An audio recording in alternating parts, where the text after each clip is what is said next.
काल भगवान हमारे को यहाँ जब हम मनुष्य शरीर में आ जाते हैं तो हमारे ऊपर ज्यादा सतर्कता बरतता है। हमारे अंदर इतने विकार पैदा कर दिए, फिर इतनी हमारे को यहाँ सुविधाएं की चाह बना दी। एक कोठी बन जाए नहीं सब्र होता, नहीं संतुष्टि होती, दूसरी ओर बनाता हूँ, दूसरी भी बन जाती है। एक शहर में बहुत अच्छा प्लाट मिलता है, इतने लाख रुपए का, 50 लाख रुपए का, कुछ दिनों में 1 करोड़ का हो जाएगा, वो ले लेता है। इसको यहीं के जोड़ तोड़ में अपना जीवन बर्बाद करवा के फिर कहता है तू गधा बन चल, 84 लाख योनियों में उसको लो में डाल देता है। फिर वो निश्चिंत हो जाता। जो प्राणी 84 लाख योनियों के चक्कर में पड़ गया, इतने पाप इकट्ठे करवा देता है कि 84 लाख योनियां भोग कर इसको कभी फिर मनुष्य शरीर मिलेगा। और 84 लाख योनियों को भोगने के बाद जब मानव शरीर मिलता है तो ये प्राणी शीघ्र सी भक्ति ग्रहण नहीं करता। एक भक्त ने प्रश्न किया कि भगवान ने यूं श्राप क्यों दे दिया इसको। भगवान तो जानी जान थे, कबीर परमात्मा तो सर्वज्ञ हैं, सर्वशक्तिमान हैं, वो तो जानते थे कि इसको ये श्राप क्यों दे दिया कि वे तो 1 लाख मानव शरीरधारी जीव खाएगा, 1.25 लाख उत्पन्न करेगा। ये श्राप ना देते। प्रथम तो परमात्मा की लीला को हम नहीं समझ सकते, क्योंकि हमारी बुद्धि एक जीव की है, और जीव जितनी सोच सकता हमारी सोच उतनी, इतने प्रश्न उत्तर हम कर सकते हैं। अगर यदि परमात्मा इसको ये सजा ये नहीं देता, ये साफ समझो, चाहे इसके किए हुए कर्म का ये फल समझो, ये नहीं देता तो ये मनुष्य शरीर देता ही नहीं। और मनुष्य शरीर के बिना परमात्मा नहीं मिल सकता, हम भक्ति नहीं कर सकते। उस परमात्मा ने ये रहम किया हमारे ऊपर कि ये मनुष्य शरीर देना इसकी मजबूरी बन गई, और मनुष्य शरीर में परमात्मा आकर के हमें सद्बुद्धि दे करके, तत्व ज्ञान समझा करके, भक्ति करा करके वापस ले जा सकता है। इस प्रकार हमने, क्योंकि हम बालक हैं, अनजान हैं, अज्ञान हमने ग्रहण किया हुआ है, इसलिए हमारे मन में एक से एक ऊटपटांग प्रश्न आते ही रहेंगे। लेकिन कुछ एक प्रश्नों के हल हो जाने के बाद हमें ये समझ लेना चाहिए, बुद्धिमान को संकेत ही काफी होता है कि हमारी सोच बिल्कुल गलत है, और जो संत जी कह रहे हैं ये प्रमाणित हैं, ये बातें सारी ये सच्ची समझ लेना। क्योंकि समझदार को यही अपने इस शंका रूपी राक्षस को नष्ट करने का ये भी एक फार्मूला अपनाना चाहिए कि आज तक हमें कितना ज्ञान था, और हम किन बातों को सत्य मान रहे थे, किन भगवानों को भगवान माने बैठे थे, सारी गलत पाई हमारी। तो आज जो संत जी जो बात बता रहे हैं, जो ज्ञान दे रहे हैं, वो परमात्मा का दिया हुआ है। हमारी बुद्धि बेशक से स्वीकार नहीं कर पा रही, तो भी ये सत्य पावेगी। इस प्रकार भी अपनी शंकाओं को समाप्त कर देना चाहिए और भक्ति पर लग जाना चाहिए। क्या कहते हैं? यो सौदा फिर नाही रे संतो, ये सौदा फिर नाही, यो सौदा फिर नाही, यो सौदा फिर। लोहे जैसा ताव जात है, लोहे जैसा ताव जात है, काया दे सराई रे संतो, यो सौदा फिर नाही, यो सौदा फिर नाही रे संतो, यो सौदा फिर नाही। 3 लोक और भवन चतुर्दश, 3 लोक और भवन चतुर्दश, सब जग सौदे आई रे संतो, यो सौदा फिर नाही, यो सौदा फिर नाही रे संतो। दूने तीने किए चौगने, दुगने तिगने किए चौगने, किन्हू मूल गवाई रे संतो, यो सौदा फिर नाही, यो सौदा।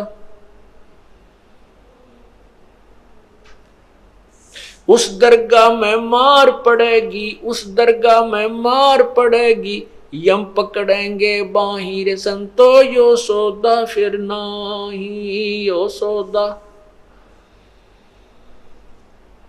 नर नारायण देह पायक, नर नारायण देह पायक, तू फेर 84 जाही रे संतो, यो सौदा फिर नाही, यो सौदा। जा सतगुरु की मैं बलिहारी, जा सतगुरु की मैं बलिहारी, जो जामन मरण मिटाई रे संतो, यो सौदा फिर नाही, यो सौदा। जा दिन की मोहे डरनी लागे, जा दिन की मोहे डरनी लागे, लज्जा रेक नाही रे संतो, यो सौदा फिर नाही, यो सौदा फिर नाही रे संतो। कुल परिवार तेरा सकल कबीला, कुल परिवार तेरा सकल कबीला, मसलत एक ठराई रे संतो, यो सौदा फिर नाही, यो सौदा फिर, सौदा फिर नाही। बांध पिंजरी आगे धर लिया, बांध पिंजरी आगे धर लिया, फिर मरघट को ले जाई रे संतो, यो सौदा फिर नाही, यो सौदा फिर नाही रे संतो। अग्नि लगा दिया जद लंबा, अग्नि लगा दिया जद लंबा, फूक दिया उस ठाई रे संतो, यो सौदा फिर नाही, यो सौदा। वेद बांध फिर पंडित आए, वेद बांध फिर गुरुजी आए, पीछे गरुड़ पढ़ाई रे संतो, यो सौदा फिर नाही, यो सौदा। नरसेती तू पशुआ की जय, नरसेती तू पशुआ की जय, गद्दा बैल बनाई रे संतो, यो सौदा फिर नाही, यो सौदा। ये 56 भोग कहाँ मन बोरे, 56 भोग कहाँ मन बोरे, कित कुरडी चरणे जाई रे संतो, यो सौदा फिर नाही, यो सौदा। प्रेत शिला पे जा विराजे, प्रेत शिला पे जा विराजे, पितरों पिंड भराई रे संतो, यो सौदा फिर नाही, यो सौदा। बोहर श्राद्ध खान को आए, बोहर श्राद्ध खान को आए, काग बहे कलमाई रे संतो, यो सौदा फिर नाही, यो सौदा।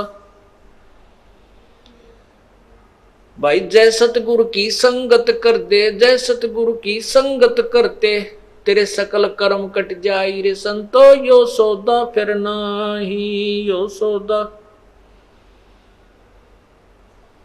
अमरपुरी पर आसन होते, अमरपुरी में आसन होते, जहां धूप न छाई रे संतो, यो सौदा फिर नाही, यो सौदा फिर। सुरत नृत मन पवन पियाना, सुरत नृत मन पवन पियाना, शब्द शब्द समाई रे संतो, यो सौदा फिर नाही, यो सौदा फिर। गरीबदास गलतान महल में, गरीबदास गलतान महल में, मिले कबीर गुसाई रे संतो, यो सौदा फिर नाही, यो सौदा। गरीबदास गलतान महल में, गरीबदास गलतान महल में, वो मिले कबीर गुसाई रे संतो, यो सौदा फिर नाही, यो सौदा। सत साहिब पुण्यात्मा,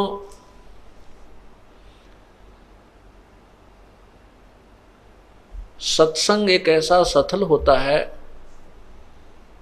ऐसा ये कॉमन प्लेस है, इसमें प्रथम कक्षा से लेकर के और अंतिम क्लास तक के पढ़ाई यही सामूहिक रूप से पढ़ाई जाती है। और इसमें पहली क्लास यानी प्रथम बार जो बच्चे आए हैं परमात्मा की, जो पुण्यात्मा आई है, उनको भी ज्ञान देना है, इस मार्ग पर को समझाना है। उनके लिए ये प्रथम ज्ञान जो है, इस शब्द के अंदर जो प्रथम क्लास में आते हैं उनको ज्ञान है, और साथ में जो चाहे अंतिम कक्षा में भी पढ़ रहे हैं उनके लिए भी ये एक विशेष प्रेरणात्मक है। क्योंकि जैसे हम प्रतिदिन वस्त्र पहनते हैं और चाहे हम बेशक कहीं धूल मिट्टी का कार्य भी नहीं करते हैं तो भी हमारे वस्त्र कुछ ना कुछ मैले शाम तक हो जाते हैं, पसीने से होते हैं या किसी और थोड़ी बहुत मिट्टी अवश्य लगती है। तो उसको हम प्रतिदिन नहीं तो दूसरे तीसरे दिन तो अवश्य ही साफ करना पड़ता है। इसी प्रकार हमारे अंतःकरण के अंदर संसारिक व्यवहारिक बातों का कुछ मैल जमता रहता है। उनको साफ करने के लिए सत्संग रूपी सरोवर में और इस ज्ञान रूपी जो सिमरन रूपी जो साबुन इसमें लगता है, इन दोनों के योग से ये मैल आत्मा का अंतःकरण का प्रतिदिन होने वाला भी साफ करना पड़ता है। तो इसलिए ये जो ज्ञान है, ये शब्द आपको सुनाया गया है, इसको अब विस्तृत ढंग से आपके सामने इसका सॉल्यूशन करते हैं, समझाते हैं। ये सौदा फिर नाही संतो यो सौदा फिर नाही। कहते हैं आगे गए ना बावड़े, आगे गए ना बावड़े। बावड़े माने वापस नहीं आए इस घर में जिसमें आपके माता पिता या छोटा भाई बहन कोई भी किसी कारण से पति पत्नी की मृत्यु हो जाती है, वो लौट कर आपसे नहीं मिलते इस घर में, इस जीवन में। और जो शेष बचे हैं वो भी चले जाएंगे। आगे गए न बावड़े, रहते भी सब जाही, और बिन साहेब की बंदगी की ठौर ठिकाना नहीं। जैसे आपने सुबह के सत्संग में सुना था,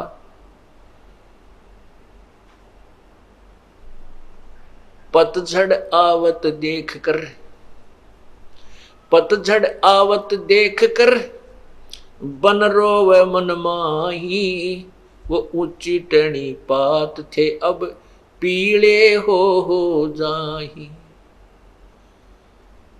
यानी बसंत ऋतु जब आती है उसमें सभी पत्ते पीले होकर के, पूर्व वाले जो पत्ते थे वो सब पीले होकर के सूख करके जमीन पर गिर जाते हैं और नई कोपलें तुरंत फूट आती हैं। तुरंत ही हफ्ते के अंदर ही उनमें इतनी बड़ी बड़ी इतनी पत्तियां होकर के वृक्ष हरा भरा हो जाता है, 10 दिन के अंदर, 15 दिन। और पहले वाले पत्ते सभी टूट टूट कर नीचे गिर जाते हैं।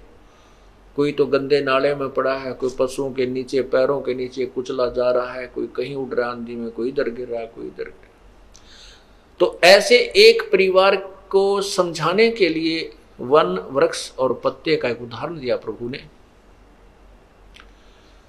कहते हैं पात झड़ता यूं कहे, सुन भई तरवर राय, अब के बिछड़े ना मिले ना जाने कहाँ गिरांगे जाए। जैसे घर का सदस्य मृत्यु को प्राप्त हो रहा है, अंतिम श्वास गिन रहा है, और वो कहता है भगवान ने पता नहीं कहाँ जन्म होगा, कहाँ जाऊंगा, कहाँ ठिकाना होगा मेरा। ऐसे उदाहरण देते हैं कि पत्ता गिरता हुआ वृक्ष से कहता है कि सुन भाई तरवर राय, अब के बिछड़े नहीं मिले ना जाने कहाँ गिरोगे जाए। तो उस पत्ते को सांत्वना देने के लिए पेड़ बोलता है, अर्थात जैसे कोई सदस्य शरीर छोड़ने को की स्थिति में आ चुका है, मृत्यु निकट आ गई है, वो दुखी होता है, क्या होगा, मरूंगा। तो दूसरे समझदार बुद्धिमान व्यक्ति कहते हैं भाई यहाँ तो सभी ने मरना है, आप आज मर रहे हो, हमारा कल को नंबर है, यहाँ तो कोई रहना ही नहीं है। तो उसको सांत्वना मिलती है और वो शरीर अपना आसानी से छोड़ देता है। तो यहाँ तरवर उस वृक्ष, वो वृक्ष कहता है, तरवर कहता पात से सुनो पात एक बात, यहाँ की याहे रीति है एक आवे एक जात। इस काल के लोक में जन्म और मृत्यु तो हार्ड एंड फास्ट रूल है, यहाँ तो ये होगा ही होगा। यहाँ की ये रीत है, ये रूल है, नियम है, एक आ रहा है एक जा रहा है, एक मृत्यु हो रही है एक जन्म ले रहा है।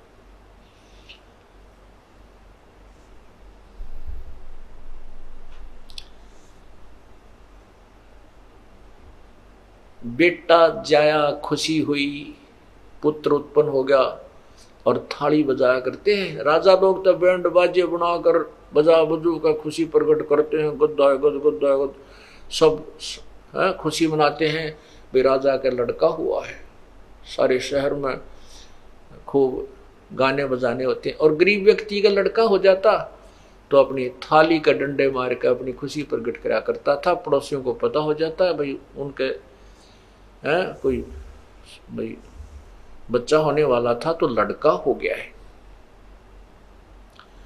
परमात्मा कहते हैं कि इन अज्ञानी लोगों ने, ऋषियों ने, महर्षियों ने हमारे को इतना मूर्ख बना रखा था कि जिसका लड़का नहीं है उस व्यक्ति का मोक्ष नहीं। और लड़के की कहाँ आवश्यकता पड़ती है? श्राद्ध निकालने में।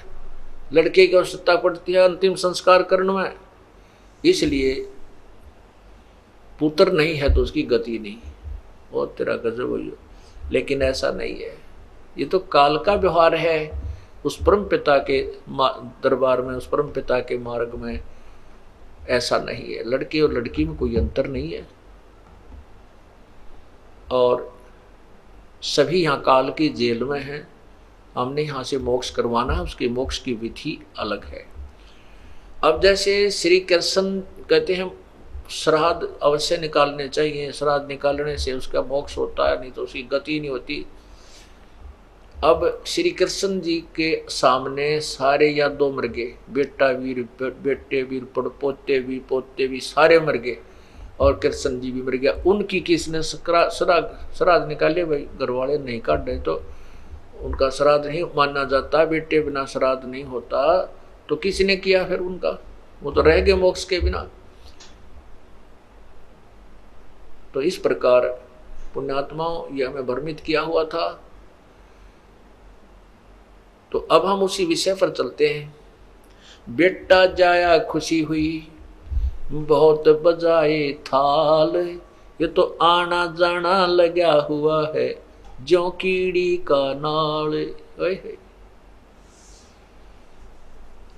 साथी हमारे चले गए, हम भी चालन हारे, कोई कागज में बाकी रह रही, तात लगी है वारे।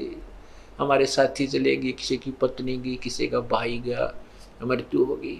और कहते वो चले गए, हम भी चालनहार हैं, हम भी चलने वाले हैं, हमारी कोई कागज में बाकी रह रही है, यानी अभी हमारे सांस शेष रहते हैं। जिस दिन वह पूरे हो गए उसी दिन अपनी भी कड़च हो जाएगी। चलो भाई, इसलिए क्या कहा जाता है, यो सौदा फिर नाही रे संतो, यो सौदा फिर नाही। ये सौदा, ये मानुष जीवन, और इस मनुष्य जीवन के अंदर हमारे को, इस मनुष्य जीवन के अंदर हमारे को तत्व ज्ञान प्राप्ति और पूर्ण संत की प्राप्ति, पूर्ण भगवान का मार्ग मिल गया। और फिर भी हम भक्ति नहीं करते हैं तो हमारे जैसा नालायक नहीं। फिर हम इस काल के जाल में अगर रह गए, इन सुविधाओं को हम सुख मान बैठते हैं, तो फिर हमने कुछ नहीं समझा, ना ज्ञान सुना। अब क्या बताते हैं कि ये सौदा फिर ना ही संतो, ये मनुष्य जीवन का प्राप्ति होना बार बार नहीं होता। ये बहुत ही पुण्य कर्मों के संयोग से मानव शरीर मिलता है। और भी ज्यादा पुण्यकर्मी प्राणी जिनका अब इस समय में जन्म है। अब ये तत्व ज्ञान का प्रचार हो रहा है, इस तत्व ज्ञान का सूर्य उदय हो रहा है। अब इस समय में ये एक भक्ति काल बोलते हैं इसको, भक्ति काल, भक्ति समय, और ये बहुत समय तक चलेगा। अब जिसके जन्म होगा और ये मार्ग जिसको मिल गया उसका मोक्ष निश्चित होगा, यदि वो मर्यादा भंग नहीं करेगा, कानून नहीं तोड़ेगा, मालिक के नियमों को नहीं तोड़ेगा, तो वो पार होगा। तो कहते हैं ये मनुष्य जीवन का मिलना, ये सौदा फिर ना ही संतो, यो सौदा फिर ना ही। ये लोहे जैसा ताव जात है काया देश राही। जिस प्रकार लोहे को गर्म कर दिया जाता है, लोहे को खूब गर्म करके उसको बाहर निकालता था कारीगर, और उसके ऊपर फिर तुरंत उसके ऊपर हथौड़े से घन से चोट मारता था और उसका जो भी कोई पलटा चमटा बनाना होता उसका बना लिया करता था। और यदि वो थोड़ा सा भी ठंडा हो जाए वो लोहा, तो उस पे चाहे पूरे गढ़ने से कूट लो, वो वस्तु नहीं बन सकती जिसके लिए वो गर्म किया गया था। और वो ठंडा हो जाने के बाद उस पर कितना प्रयत्न करो वो वस्तु नहीं बन सकती जिसके लिए वो सारा व्यवस्था जोड़ी गई थी। थोड़े से भी ताव में कमी आ जाने से वो वस्तु नहीं बन पाती। ये मनुष्य शरीर जब तक आपके पास है ये लोहा गर्म है, और इसके ऊपर ये राम नाम की चोट लग गई तो इससे मोक्ष प्राप्ति हो जाएगी, अन्यथा ये व्यर्थ है। फिर तो बांगा टेढ़ा बन जाएगा, कुत्ते गधे सुअर का मुंह लगेगा, भूंडा टेढ़ा बुरा, तो हम फिर बांगे टेढ़े हो जाएंगे। फिर क्या बताते हैं, 3 लोक और भवन चतुर्दश सब जग सौदे आही। यहां पर जैसे कोई साधना अच्छी करके गया वो स्वर्ग पहुंच गया, महास्वर्ग चला गया ब्रह्मलोक में, और वहां अपने पुण्यों को खा रहा है, वहां पुण्य समाप्त हो जाएंगे फिर वापस आएगा। ये सभी सौदा कर रहे हैं। 3 लोक और भवन चतुर्थ सब जग सौदे आही, और दुगने तिगने किए चौगने किन्हू मूल गवाही। जिन पुण्यात्माओं को पूर्ण संत मिल गए, उन संतों के बताए मार्गदर्शन के अनुसार वो अपने क्रियाओं को करते हैं, दान करते हैं, सेवा करते हैं, सत्संग सुनते हैं, भगवान की भक्ति करते हैं, तो वो अपने इस श्वास रूपी पूंजी से, मनुष्य रूपी धन से को दुगने तिगने और चौगने कर रहे हैं। और जो इसी जैसे एक सेठ पैसे लेकर के 1 लाख रुपया दूसरे कहीं चला जाता है दूसरे शहर में, वहाँ किराए पर कोई मकान ले लेता है, किसी धर्मशाला में कमरा वगैरह लेता है, और वहाँ एक दूसरा जो है वो भी वहाँ गया हुआ है, वो भी अपना बिजनेस करने गया है, सौदा करने गया है, दूसरा भी सौदा करने गया है, दोनों ने वहाँ कमरे लिए हैं। एक तो अपना बिजनेस व्यापार करके और पैसा बढ़ा रहा है, और एक दूसरा उसी जो धन लेकर गया था 1 लाख रुपया, उसी में तो किराया दे रहा है, उसी में से सामने घुट्टी ला कर सो जाता है, शराब पीता है, अच्छे रेस्टोरेंटों में खाना खाता है, तो वो निर्धन हो जाता है, वो बिजनेस नहीं करता है। और जो साथ में सौदा कर रहा है उसी पूंजी से वो 1 लाख के 2-3 लाख बना कर लाता है, और जो बिजनेस नहीं कर पाता, रेस्टोरेंट में मौज उड़ाता फिरता है, गुट्टी ला लेता है, वो अपनी मूल धन को नष्ट करके मुंह लटका के आता है और वो निर्धन बन जाता है। ऐसे ही ये श्वास रूपी पूंजी मनुष्य जीवन जो आपको प्राप्त हुआ, ये आपका मूल धन है। और जो पुण्यात्मा इसमें अपनी हिम्मत करके कोई साधना भक्ति कर रहे हैं, सत्संग में आ रहे हैं, दान कर रहे हैं, सेवा कर रहे हैं, ये इस मूल धन से दुगने तिगने और चौगने बढ़ा रहे हैं। और जो सत्संग में आते नहीं, इनको ज्ञान इन्होंने सुना नहीं और भक्ति उन्होंने की नहीं, वो अपने उस मूल धन की जो पूर्व जन्म की कमाई थी उसको वेस्ट कर रहे हैं, व्यर्थ कर रहे हैं। उसी में से अपने कार बना रहे हैं, कोठी बना रहे हैं, कार ले रहे हैं, गुटी ला रहे हैं, सिनेमा देख रहे हैं, ताश खेल रहे हैं, बकवाद गढ़ रहे हैं। वो फिर जब यहाँ से जाएंगे मुंह लटका कर जाएंगे। जैसे अभी आपने सुना था, एक प्रियव्रत राज 11 अरब वर्ष तक राज करके, या तो 1 लाख वर्ष भी जी कर हमने देख लिया, सतयुग में हम 1 लाख वर्ष मनुष्य शरीर में रहे तो भी ना सेटिस्फैक्शन हुई, और वह बीमारी कटी नहीं जिसके जो काटनी चाहिए थी। 11 अरब वर्ष तक राजा रहकर भी उसका पेटा नहीं भरा, उसको संतुष्टि नहीं हुई, कहता है कि मुझे थोड़े से सांस और दे दो। 11 अरब वर्ष में तो किला तोड़ा को ना, 4 सांस और के कर देगा तू। 11 अरब वर्ष तक तो सारे राजा 11 अरब वर्ष तक राज रहा, और उसमें भी संतुष्टि नहीं। कहे और जीवन दे दो, थोड़ा सा मुझे 1 सांस और दे दो, और तेरा गजब हुई। तो यहाँ परमात्मा कहते हैं, सतगुरु मिले तो इच्छा मेट पद मिल पदे समाना, और चल हंसा उस लोक बठाऊं जो आज अमर स्थाना।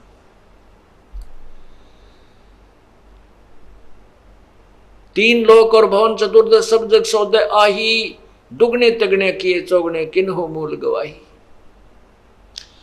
फिर क्या बताते हैं,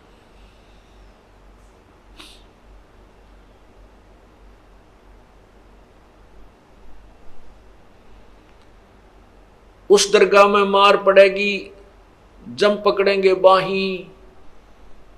उस पर धर्मराज के दरबार में यम के दूत, जो यहाँ पर कोई सारी पृथ्वी का राजा है जिसने भक्ति नहीं की, वो अपना पिछले जन्म का जीवन ही व्यर्थ किया, उसने वही मलाई खाई है। और वहां ले जा करके बाजू पकड़ कर ले जाते हैं और वहां खड़ा कर देते हैं धर्मराज के सामने। उस दरगाह में मार पड़ेगी, जम पकड़ेंगे बाही, और वह दिन की डर नहीं लागे, लज्जा रह कनाई।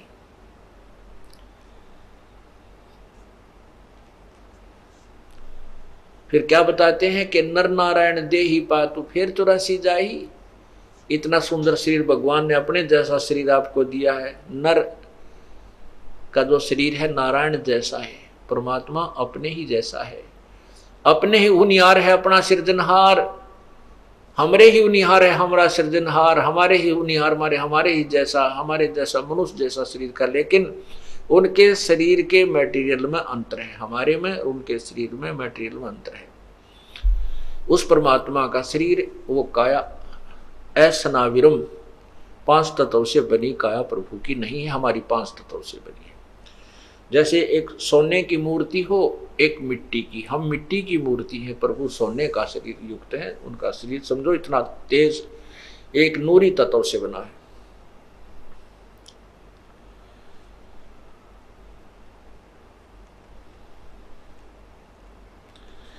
फिर क्या बताते हैं कि कुल परिवार तेरा सकल कबीला मसलत एक ठराही, कि नर नारायण दे ही पातों फेर 84 जाही। इतना सुंदर शरीर भगवान ने दिया, इसमें कितनी सुविधाएं दी आपको और कितनी समझ दी, और फिर ऊपर से मेरे जैसा दास भेज के आपको ज्ञान दिया, और फिर 84 लाख योनियों में जाने की तैयारी कर रहा है नादान। कहते हैं जा सतगुर की मैं बलिहारी, जो जामन मरण मिटाही। वैसे तो संत बहुत हैं, कोई कहीं तक का ज्ञान देता है, कोई किसी तक का ज्ञान देता है। कहते मैं तो उस संत के सतगुर के ऊपर बलिहारी हूं, जन्म और मृत्यु के दीर्घ रोग को समाप्त कर दे।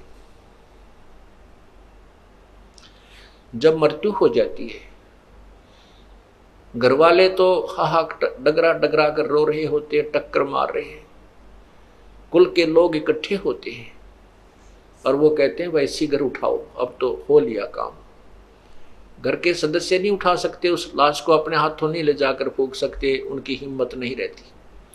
परिवार के सदस्य आसपास के इकट्ठे होते हैं, कुल के लोग, और उनको सांत्वना देते हैं और वो अपने काम में लग जाते हैं। कोई वह पिंजड़ी बांधन लग जाता, अर्थी जिसे कहते हैं, कोई लकड़ियां ले ले चल पड़ता, कर दो शुरू फटाफट।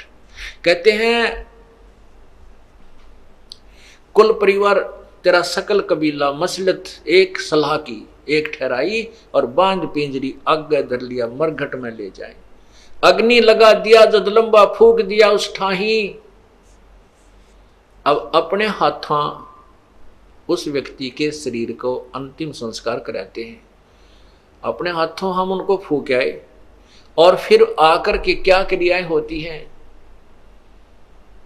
अग्नि लगा दिया जद लंबा फूक दिया उस ठाही, और वेद यानी ये पुस्तक लेकर कथा करने के लिए फिर गुरुजी आए, गरुड़ पुराण लेकर के। गरुड़ पुराण लेकर के गुरुजी आए और पीछे गरुड़ पढ़ाई।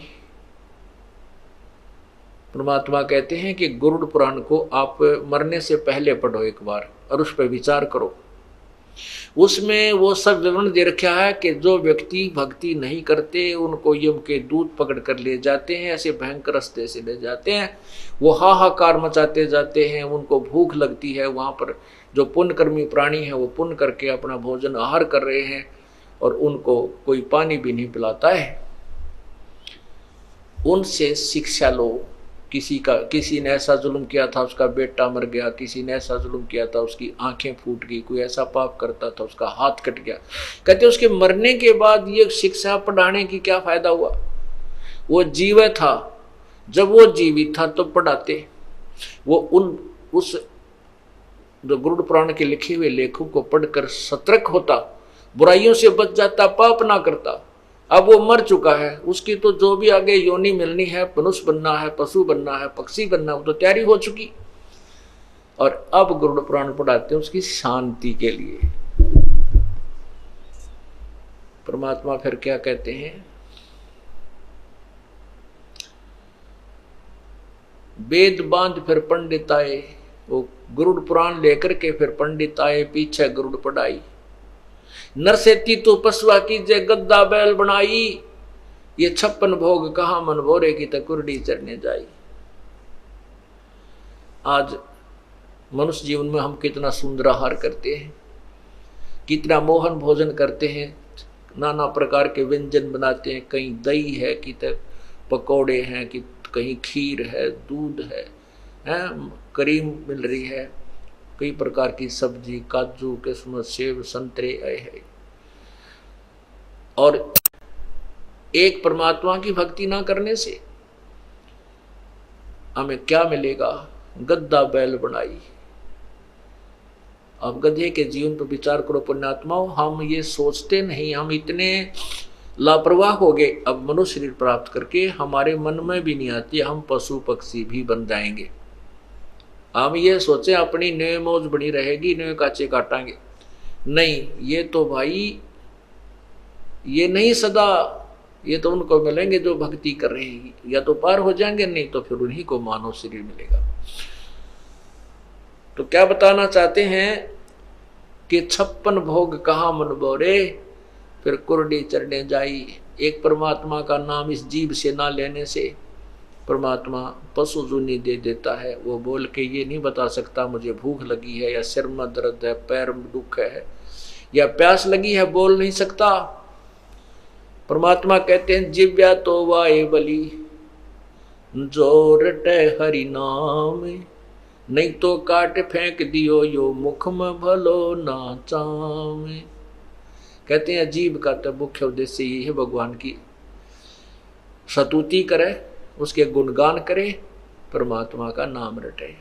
अगर ये यदि ये काम नहीं करते हो, ये भगवान की महिमा और गुणगान, भगवान की जो है ना जाप आदि नहीं करते हो, तो इस जीव की कोई आवश्यकता नहीं, इस चाम को इस मुंह में रखने की कोई आवश्यकता नहीं। इन बातों को हमने बहुत गहराई से सोचना चाहिए पुण्यात्माओं। पर तुम तो ये बातें हर स्थान पर बार बार ये सुनने को नहीं मिलती है। तो मौज कर रखी परमात्मा ने कि यहाँ 15वें दिन बाग लगा दिए अपने सत्संग के, और भगवान आत्माएं रह कर आ रही हैं।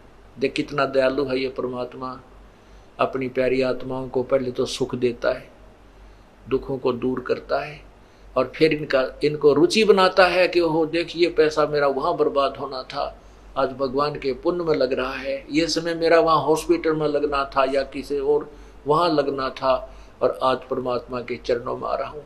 वो आने की हिम्मत भी देता है, दान करने के लिए पैसा भी देता है, और अंदर से प्रेरणा भी करता है। करे करावे साइया ये मन में लहर उठा, दादू सिरदर जीव कहो आप बगल हो जा। करे करावे साइया मन में लहर उठा, और दादू सिरदर जीव के आप बगल हो जा। परमात्मा सामने नहीं आता कि मैं कर रहा हूं, नहीं, उधर से यहाँ बहुत से ऐसे प्रमाण आपको मिलेंगे। डॉक्टर ने कह दिया कि इसको 2 लाख रुपए लगेंगे, इसका ऑपरेशन होगा, और वहां ले जाइए पीजीआई के अंदर। पीजीआई में जाते हैं, एक बहन ने बताया कि मुझे गले में, अभी की बात है, मेरे को गले में 4 गांठें होगी, पानी भी नहीं गटका जाए, अंदर नहीं जा रहा था, और यहाँ आसपास के हॉस्पिटलों में दिखाया, उन्होंने बताया भी ये तो कैंसर है, और इसको ऑल इंडिया में ले जाओ। ऑल इंडिया में ले गए, उन्होंने चेक किया, उन्होंने कहा कि ये तो कैंसर है, ऑपरेशन का भी हमारे पास समय नहीं है, समय दे दिया ऑपरेशन करने का, उस समय आना और ये दवाई खाना तब तक। वह बहन आई हुई है यहीं पर, आज भी यहीं देखी थी मैंने उसको। अभी हफ्ते पहले उसने ये बात इस दास को आके अपनी बताई, उसने नाम ले रखा पहले से। तो वो कहने लगी मैं वापस आ गई, उम्र अभी उसकी 30-35 आसपास है, कहने लगी सारी रात रोई है परमात्मा, अभी तो मैंने जीवन वैसे ही खो दिया, आपका नाम भी ले रखी थी, भक्ति भी करती थी, लेकिन अब तो भक्ति पूरी हुई नहीं। मैं जीवन की भीख मांगती हूँ कि मेरी भक्ति पूरी हो जाए और किसी वस्तु की मुझे चाह नहीं रही। सारी रात रोई। सुबह उठ गए। जब मैं रो रही थी तो एक पड़ोसन, एक लड़की आ गई। अक्के बात हो गया, कहने लगी मेरा तो ऐसे ऐसे भयंकर बीमारी होगी, मरूंगी मैं, छोटे छोटे बच्चे मेरे। तो उसने ऐसे नू दाब दिया, वो चारों गांठ टूट गए और वो ऐसे मेरे को जैसे उल्टी गिरी, वो चार इतनी बत्ती सी बाहर निकले। उसको हमने लिफाफे में डाला और जिस दिन ऑपरेशन कराना था उस दिन वहाँ ले गए उसको, उनको भी ले गए, आप भी गई। डॉक्टरों को दिखा, डॉक्टर कहने लगे ये तो इनने का तो हमने ऑपरेशन करना था, तू आप कर लाई। हाँ, ये तो इन्हीं के लिए तुम्हें हमने बुलाई थी, इनका तो राप पे हो गया, आप पे कर लाई। और ऐसे कहते मुंह बाके देखा वन्यारे जख्म ने, बोले जाओ ठीक हो जाएगी, अपना इंजेक्शन दो दवाई दे दी, ठीक हो जाए, अब कुछ नहीं, तेरा सब ठीक है। बोलो सतगुरुदेव की जय। अब वो बहन उसकी छाती बांध के देखो वह क्या सोचती होगी, कितना वो अपना कितना समय देगी मालिक के लिए। उसका जीवन दान है, ये परमात्मा की तरफ से एक्सटेंशन है। और वेस्टेज जो पैसा जो बता दिया वो न्यारा, और हाहाकार माजरी थी वह न्यारी। वह बहन यही खड़ी होगी मेरे ख्याल में, सुनीता आई हो तो खड़ी हो एक बहन, सुनीता बहन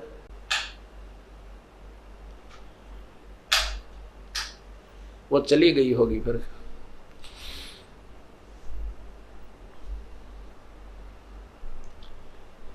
तो कहने का भाव ये है पुण्यात्माओं, अब कहते हैं करे करावे साइया मन में लहर उठा। अब उस बहन की कितनी रुचि दान में भी, सेवा में भी आगे खड़ी रहा करेगी, सत्संग भी सुनने आया करेगी कि मुश्किल से भगवान ने दोबारा जीवन दिया है। तो ऐसे ही ये परमात्मा हमारे जन्म मरण के रोग को जड़ से निकालेगा। तो क्या बताते हैं, नर से तीतू पशुआ की जय गद्दा बैल बनाई, ये 56 भोग कहाँ मन बोरे, कहीं कुरडी चरने जाई। ये 56 भोग कहाँ मन बोरे। पुण्यात्मा बहुत गहराई से सोचा करो इन बातों को जो आपको बताई जाती है। कोई शौक नहीं है, हम कह रहे हैं तुम सुन रहे हो, ये कहन सुन तक नहीं रखना। ये बातें कहन सुन की नहीं, ये कर पाड़ने की हैं। ये केवल सुनन तक सीमित नहीं रखना, इनके ऊपर कदम टू पॉइंट आपने चलने का प्रयत्न करना है। सहारा भी भगवान देगा, कबीर परमात्मा आपको सहारा भी देगा। हम उसी के सहारे से इस काल के साथ संघर्ष कर सकते हैं। जीव के बस की, जीव के कोई औकात नहीं है। कहते हैं ब्रह्मा का आसन खिसा जब सुनी काल की गाज। यो काल जब धाड़ता है, गरजता है, ब्रह्मा जैसे, ब्रह्मा विष्णु महेश जैसे के जो है ना, उसके आसन भी थर्राने लग जाते हैं। और अर्जुन जैसा योद्धा देखकर उस काल को कांप रहा था, तो बाकी किसके विषय में कहें कि इस काल से कौन सुरक्षित हो सकता है। ये तो कबीर परमात्मा के सामने इस काल की दाल नहीं गलती, नहीं तो 21 ब्रह्मांड में ये सब के ऊपर प्रभु है। केवल कबीर परमात्मा के सामने ये नतमस्तक हो जाता है। उसकी चर्चा के जहां चलते वहां आसपास भी नहीं रहता ये।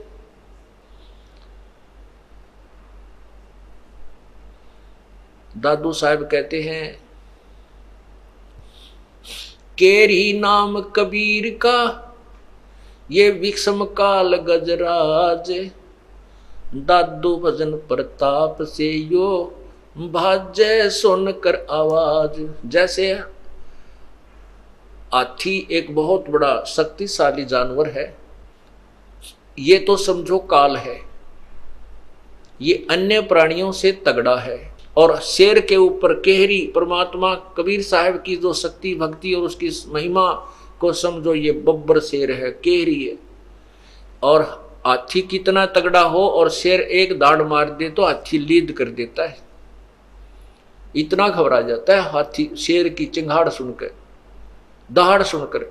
ऐसे ही कबीर परमात्मा के नाम से काल इतना भयभीत हो जाता है कि ये लीद कर जाता है, उस आसपास के क्षेत्र को छोड़ जाता है। ये सत्कर मानना। तो कहने का भाव ये है कि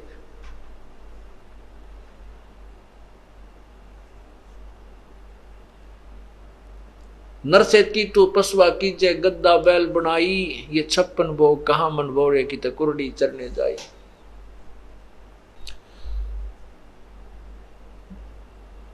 फिर क्या बताते हैं कि हम जो साधना करते थे और जो पूजाएं किया करते थे वो हमारी व्यर्थ थी। उन साधनाओं से क्या था, जैसे पिताजी की अस्थि उठाओ, माताजी की, भाई की, बहन की, जिसकी भी, उन अस्थियों को ले जा करके गंगा में प्रवाह करवा के आओ, वहां पुरोहित होते हैं, उनसे क्रिया कराओ, तुम्हारे पिताजी का मोक्ष हो जाएगा, गति हो जाएगी। वो भी करवा दिया पिताजी की गति कराने के लिए, माताजी की गति कराने के लिए। उसके बाद क्या हुआ कि अब इसके जो है ना श्राद्ध निकालो, 13वीं करो, फिर 17वीं करो, महीना करो, फिर वर्ष 6ठा महीना करो, फिर वर्षी करो। किस लिए? कि इसकी गति होगी। फिर कहते हैं अब श्राद्ध निकालो, इसकी गति हो जाएगी, श्राद्ध कर निकालो। परमात्मा कहते हैं अरे तेरा गजब हुई, गति कराने लगे थे, कहां से और कहां जा छोड़ा। क्या कहते हैं, परेत शिला पे जा बिराज पितरों पिंड भराई, बहुर श्राद्ध खान को आए काग भय कलमाही। अब श्राद्ध के दिन आओगे, आज सोच लग जाएगा, परसों चौथे। अब देखना, देखिए भगवान किसे बौड़े बना रखे हमारे कोई नादानों ने। जबकि आपको दिखाया था विष्णु पुराण में कि श्राद्ध में क्या लिखा है कि पितरा के श्राद्ध करे तो 2, 4, 8, 2, 4, 6 ऐसे कहते, 2 ब्राह्मण हो, 4 हो, 6 हो, 8 हो, इवन नंबर में। और पितरा के उसके करे, भूता के करे, प्रेतों के तो 1, 3 ऐसे 6 इस प्रकार, मतलब 5, 6 ना हो, 5, 7, जिस तो 2 से डिवाइड ना हो, इतनी संख्या के ब्राह्मण जमाने चाहिए। और फिर लास्ट में ये लिख रखा है कि एक योगी अगर 1000 ब्राह्मणों के सामने बैठा दिया जाए तो उन ब्राह्मणों का भी पेड़ा पार करे, यजमान का भी करे। तो फिर पुण्यात्मा आप जो है अब योगी हो गए हो। गीता जी में लिखा कि अर्जुन कि जब दूसरे अध्याय का 40वां श्लोक है कि अर्जुन जब नाना प्रकार के भ्रमित करने वाले, नाना भिन्न भिन्न प्रकार के भ्रमित करने वाले ज्ञानों से जब तेरी बुद्धि हटकर एक ज्ञान पर रुक जाएगी तब तो तू योगी होगा। तो ये तत्व ज्ञान सुनने के बाद जो भिन्न भिन्न भ्रमित करने वाले ज्ञानों से तेरी बुद्धि हट जाएगी तब तो तू योगी होगा, तब तो तू भगत सही बनेगा, तब तेरी भक्ति प्रारंभ हो जाएगी। तो यहाँ लिखा है कि कोई योगी 1000 ब्राह्मणों के सामने एक योगी यानी तत्वदर्शी संत से प्राप्त नाम प्राप्त प्राणी उनको उनके सामने ला दिया जाए तो उन ब्राह्मणों का भी उद्धार करे, यजमान का, क्योंकि वो ज्ञान सुनाएगा, परमात्मा की यथार्थ कथा सुनाएगा, उस सच्चा ज्ञान बताएगा और परम संत के पास ले जाकर पूरे परिवार का भी और उन ब्राह्मणों का भी कल्याण करवाएगा, उनको ज्ञान समझाएगा, उनका बेड़ा पार करवा देगा। तो हम क्यों ना वो काम करें जो जिनसे हम अपने पितरों की मोक्ष चाहते हैं, उनसे वो मोक्ष भी ना होता उनका। अब देखो क्या होता है, क्या बताते हैं, अरे भोली सी दुनिया सतगुरु बिन कैसे सरिया, रे भोली सी दुनिया सतगुरु बिन कैसे सरिया। अपने लला के बाल उतरवावे देखो कैंची ना लग जइया। एक बकरी का बच्चा लेके उसका गला कटैया, रे भोली सी दुनिया सतगुरु बिन कैसे सरिया। कहते हैं एक बुढ़िया जाया करे गुड़गांव माड़ी पर या अपने इष्ट स्थान पर जिसकी पूजा है कि लड़के या लड़की के बाल उतरवा काने, पहले जो बच्चा जन्म होता है वो सूचे बाल भगवान का चढ़ाने उस धाम पर चढ़ा कर आएंगे। और वहां जाते हैं, बुढ़िया अपनी पुत्र वधू को साथ ले जाती है और साथ में पोता या पोती होती है। वह नाई बैठा होता है उस इष्ट धाम में बाल तारनियां काटनियां। तो बुढ़िया कहती है अपने उस नाई को कि भाई नाई के देख पोता या पोती जो भी है मेरे बेटे या बेटी का कच्चा सिर से भाई सहज सहज कदे कैंची लाग जाए, देख रहे सहज सहज बाल काटिए। और फिर वहां मूर्ख बना रखा है उन अनजान लोगों ने, पुजारियों ने और गुरुओं ने कि माता के एक बकरा चढ़ा तेरा बेटा बेटी सुखी रहेगा। अरे तेरा गजब भैया, अपने बच्चे की जीवन की सुरक्षा के लिए और दूसरे के जीवन को लेकर के वहां कटवा रही है। और अपने बच्चे को तो इतना प्यारा लगे तना कैची लगने का भी डर, और एक बकरी का बच्चा लेकर उसका गला कटवा दिया, उसको भेंट चढ़ा दिया उन मूर्खों के कहने से वहां पत्थर की बनाई हुई मूर्ति पर। और स्वाद करें वह पुजारी वहां बैठे जो बहकारे हैं वो उन बकरों को मरे हुए को खावें। फिर कहने ऐसे लगे कि मारो मैं तुम्हें चढ़ा जाऊं, क्यों फिर उसने वो अपना गितौर बेचे, घने कट जाते वह खराब हो जाता, वो सारे न खा नहीं सकते मोटे पेटों वाले। तो इसलिए उन्होंने अपने हिसाब से समाज को गुमराह करते रहे। तो क्या कहते हैं कि वह बुढ़िया फिर क्या करती है, इतने बाल लेवेगी सर के को और वहां चढ़ाएगी मंदिर में। वहां पुजारी बैठा होता, वो अलग अलग छांटता रहता, उन बालन उठा के कट्टे में गाले जा, और शाम के समय उन बालों को बाहर कुर्डियां पर फेंक जाता। वो पुजारी अपने घर ना ले जाता, वो बैंक में जमा ना कराता, उन बालों को वही फेंक देता बाहर अड़ंगे में शाम के समय।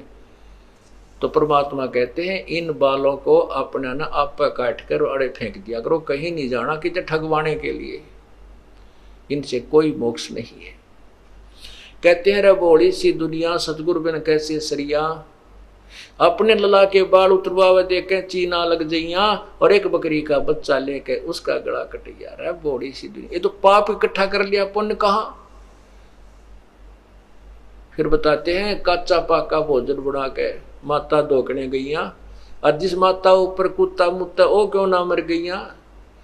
एक कैसा देखा हम खुद पूजनिया में है, हमारे माता पिता दादा दादी रह जाया करते, एक 4 ईंट ला रखी, इतना बना रखा चूल्हा सा ऊपर तक ढक के, और कहते हैं यहाँ, और वो ऐसा बना करते माता का आधे काचे गुलगुले आधे पूरे काचे पाके नो गेर ग्यार का उसमें, और वहां डालने पता था जाने कुत्ता न खाना हो तो माता की खावा थी, तो वहां डालते उस माता के उस धाम पर स्थान पर। और वो तो नीचे उतर दे भी कोई नहीं, पूजा करनी है, कुत्ते जब उसी समय चढ़ जाते, उन सारे माता के आहार को कुत्ते खाया करते थे, और चलते समय उसी माता के सिर में धार मार काटते पेशाब करते थे। तो परमात्मा कहते हैं तू तो उस माता की इतनी डर है, अकदिया तेरे बेटा ना मार दे, तेरे मैसाम खराबी ना कर दे, इस कुत्ते की टांग क्यों ना तोड़ दी, इसलिए इसका ऊपर मूत गया। तो परमात्मा कहते हैं कुछ दिल डांटो, ज्ञान आधार बनाओ, भगवान को समझो, सच्चा ज्ञान ग्रहण करो। कच्चा पाका भोजन बना के माता धोकने गईया, और उस माता ऊपर कुत्ता मुत्ता वो क्यों ना मर गईया। रे बड़ी सी दुनिया। फिर क्या बताते हैं कि जीवित बाप गेल तो लट्ठम लट्ठा, जब पिताजी जीवित रहते हैं तब तो उसके लट्ठम लट्ठा है, तने बड़े भाई ती घना दे दिया, मेरे ती नो नहीं करया है, तो ऐसा था नो कर दिया, जब तो उसने टूक नहीं दे, और मरे पाछा उसका अंतिम संस्कार उसी गति कराने के लिए डरते बहकाए हुए कहते वहां फिर गंगा पे लेकर उसकी अस्थि बहाने जाते हो। जीवित बाप के लट्ठम लट्ठा मुए गंग पुचैया, और जब आवे आसुज का महीना वो कौआ बाप बनाइया। रहे बड़ी सी दुनिया, और तेरा गजब हो। अब आसुज में देखना इनके सांग श्राद्ध निकालनिया के, पंडित जी ने कहेगा कि इसमें जो खाना है कुछ ऊपर रख दो ऊपर, और कौवा भोग लगा गया तो तेरे पिताजी को भोग लग गया। हो सकता है तेरे माता या पिता कौवा बन गए हो और वो खाने आ गए हो। कहाँ से मोक्ष कराने लगे थे? अस्थि गंगा में डाल का मोक्ष करा हो जाएगी, फिर 13वीं करो मोक्ष हो जाएगा, फिर 6ठा महीना करो, छठा करो, 82 करो, मोक्ष हो जाएगी, फिर श्राद्ध निकालो मोक्ष। श्राद्धों में वो कौवा बाप बना दिया, वो कौवे को बाप बना दिया कि तेरा हो सकता माता पिता कौवा बनकर आगे हो, इनको भोग लग जाएगा। ओए होए, क्या कहते, जय सतगुरु की संगत करते तेरे सकल कर्म कट जाई, अमरपुरी पर आसन होते जहां धूप ना छाई। यदि सतगुरु सच्चे संत की, तत्वदर्शी संत की संगत करते, ये सब झंझट मिट जाते, सब पाप कट जाते, सब कर्म कट जाते, और सतलोक में तुझे ये स्थान मिल जाता, तेरा पूर्ण मोक्ष हो जाता। बोलो सतगुरुदेव की जय। सत साहिब। आपको एक चमत्कार दिखाते हैं, परमात्मा का सुनाते हैं। अभी चौथा दिन है। एक जो आपने पहले आपको बताया था कि कोल्हापुर के अंदर एक भक्त है हमारे, पूरा परिवार परमात्मा का नाम लिए हुए है, तो उसमें पीछे आपको बताया था कि वो पूरा परिवार उपदेश लिए हुए हमारा, और वो एक सीडी बना रखी है, दास ने सीडी, वीडियो सीडी में भर रखा है, नित्यनेम सुबह का। तो वो वीडियो सीडी लगा करके और टीवी में चला करके पूरा परिवार सत्संग सुबह का नित्यनेम किया करता है। तो वो बता रहे थे कि हम शाम जब पिछले 8 श्लोक रह जाते हैं, गैबी ख्याल विशाल सतगुरु अचल दिगंबर थीर है, भक्ति हेत आन काया धरे आए अवगत सत कबीर है।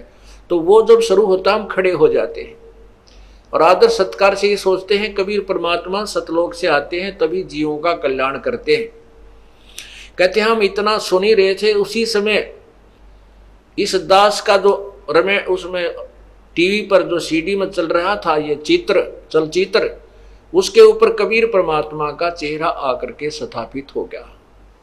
इतना आपको फोटो दिखाया था, अभी दिखाते। तो उसमें इस दास के चेहरे पर परमात्मा का चेहरा टीवी में आकर के ऐसे चिपक गया। ये तो कंप्यूटर से भी जो है ना मिक्सर से जाकर के बनता है, और वहां टीवी के अंदर परमात्मा सीडी के अंदर बना दिया।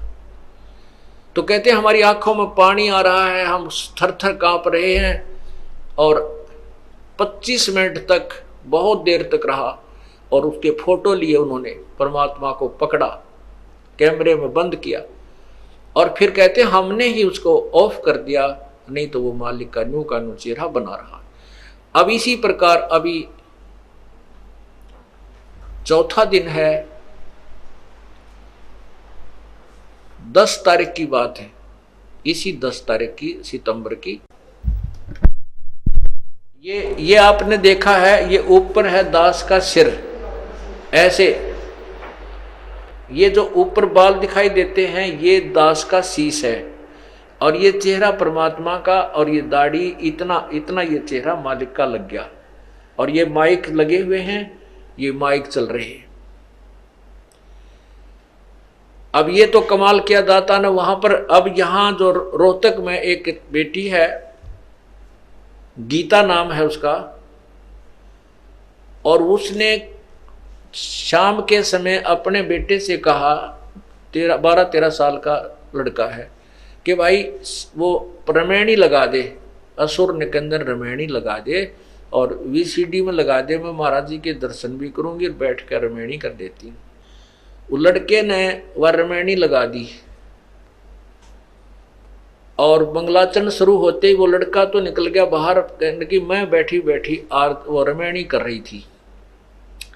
मंगलाचरण पूरा होने वाला था, इतने में परमात्मा उस फोटो में एक और फोटो रखा कबीर साहब का मेज के ऊपर, बाहर को मुंह किया हुआ कबीर परमेश्वर का फोटो छोटा सा इतना का है। न बोली वो फोटो इतना बड़ा हो गया कि टीवी की स्क्रीन पर आ गया पूरा ही। मैंने सोची टीवी जो ना सीडी बंद होगी और ये चित्र रुक गया। इतने में आप जो रमैनी कर रहे थे उस चलचित्र में आपका चित्र था, वो कबीर साहब के चेहरे के ऊपर आकर फिट हो गया और वो रमैनी चल रही है, रमैनी की आवाज चल रही है और फोटो हंग है। उसने उसी समय फोन किया हमारे भक्त बसंत जी के पास कि भाई ऐसे ऐसे कमाल हो गया, परमात्मा ने कमाल कर दिया और यहाँ से हो रहा है, महाराज जी से बात करा। तो मेरे से बात हुई, न बोली जी मैं क्यों कैसे दिखाऊं आपको, कमाल कर दिया, अनहोनी कर दी हैं, ऐसे ऐसे आपका चेहरा भगवान के चेहरे के ऊपर लगा हुआ है, रमैनी चल रही है और वो आवाज आ रही उसकी और फोटो डट रहा है। मैंने कहा बहन ऐसे करो बेटी, उसका फोटो लो, परमात्मा ने पकड़ो, मालिक आए हैं तो प्रत्यक्ष होने लग रहे हैं, पकड़ो मालिक को उठा जात मिल जाए। तो कहने लगी जी हमारे मोबाइल में कैमरा को नहीं, वो लड़का भी बाहर निकल गया। फिर मैंने भगत से कहा किसी और भगत को संदेशा दे दो, वो आकर के फोटो ले ले।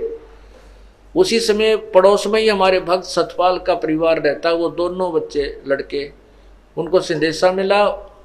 इतने में वो लड़का उस वाला आ गया, लड़की बेबे वाला, और कम से कम 10-15 मिनट की रमैनी 10 मिनट की रमैनी हो चुकी थी। उसने कहा अपने बेटे देख रहे हो परमात्मा की ने कैसी लीला कर दी। उस लड़के ने देखा तो वो बोली जा फटा जल्दी जा, उनको बुला के ला, दीपक और रितु को, और भाई इतना ऐसे कर, इसने तू पुश कर दे, रोक दे, यू कर दे, आवाज बंद कर दे। फोटो तो हंग था, आवाज चल रही थी, इसने आवाज को बंद कर दे, कहीं वो आवाज इतना या बंद ना हो जाए, चित्र चला ना जाए। वो लड़का उस सीडी को पुश कर गया और भाग कर उस रोक गया। वो ला बुला करके 2 मिनट में आ गए बच्चे। आते ही उन्होंने 5-6 फोटो खींचे और उसी समय लेकर के वाला बहन भी और वो लड़के भी यहाँ पहुंचे दास के पास। रो और बताओ बेटी, रो और बताओ कि ऐसी अनहोनी मेरी आंखों के सामने वो छोटा सा चित्र मालिक का पूरा हुआ और आपका चेहरा उसमें समा गया। वो देखिएगा, अब आपको दिखाते हैं, ये देखो, ये देखिएगा। अब ऊपर छतरी पूरी परमात्मा वाला फोटो कबीर साहब का फोटो है, चित्र है, उधर कोने में लगा हुआ है वो, और ये ऊपर छतरी है, नीचे कबीर परमात्मा के ये हाथ और पैर नीचे कबीर परमात्मा के, ये ऊपर टोप परमात्मा का है और ये चेहरा दास का बना हुआ है। इतना सिर्फ ये काला जो कोट पहना ये दास का बना हुआ है, इतना हिस्सा दास का है और बाकी शेष मुकुट परमात्मा का, नीचे पैर परमात्मा के, छतरी मालिक की। अब ये समझाने के लिए परमात्मा कहते हैं कि इस ब्रह्म मत पढ़ो, जो ये दास भेज रखा है इसको मेरा ही स्वरूप समझो। मम संत मुझे जान मेरा ही स्वरूपम। बोलो सतगुरुदेव की जय।